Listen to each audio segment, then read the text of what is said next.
बात उस समय की है जब प्रसिद्ध गायक मोहम्मद रफ़ी जी भारतीय फ़िल्म इंडस्ट्री में स्ट्रगल कर रहे थे।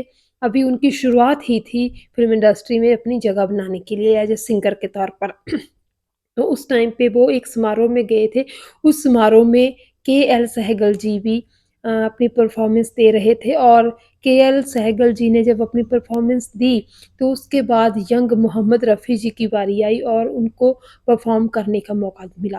कहते हैं कि जब केएल सहगल जी ने मोहम्मद रफ़ी की आवाज़ को सुना, तो वो दंग रह गए और हैरान रह गए, इतनी अच्छी आवाज़ सुनकर। और उस समय उन्होंने ये बात की थी, ये घोषणा की थी कि ये लड़का उनका उत्तराधिकारी होगा, उनका उत्तराधिकारी साबित होगा, उनको ऐसा लगा था। तो इस तरह उसके बाद क्या हुआ था कि उन्होंने उनके टैलेंट को देखते हुए मोहम्मद रफ़ी जी के मोहम्मद रफ़ी जी को अपनी एक फ़िल्म में, एक गाने में, एक मुखड़ा गाने का मौका दिया था।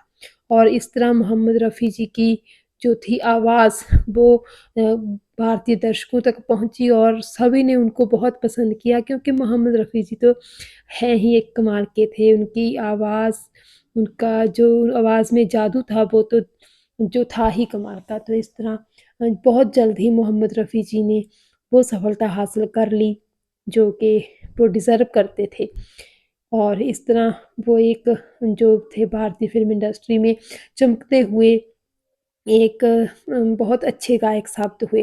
तो इस तरह कहीं न कहीं मोहम्मद रफ़ी जी ने सचमुच वो बात जो वाक़या जो एक सेंटेंस केएल सहगल जी ने बोला था कि ये लड़का फ्यूचर में मेरा उत्तराधिकारी कहलाएगा, वो बात सचमुच सच साबित हुई और बाद में उनको केएल सहगल जी का उत्तराधिकारी ही कहा जाने लगा था। तो इस तरह ये दोनों महान शख्सियतें जो थी एक-दूसरे के साथ ऐसे कनेक्टेड थी, ऐसे इन दोनों का एक-दूसरे के साथ संपर्क हुआ था। बहरहाल आपको केएल सहगल जी और मोहम्मद रफ़ी जी का कौन-सा गाया गाना सबसे ज़्यादा पसंद है? कमेंट सेक्शन में ज़रूर बताइएगा।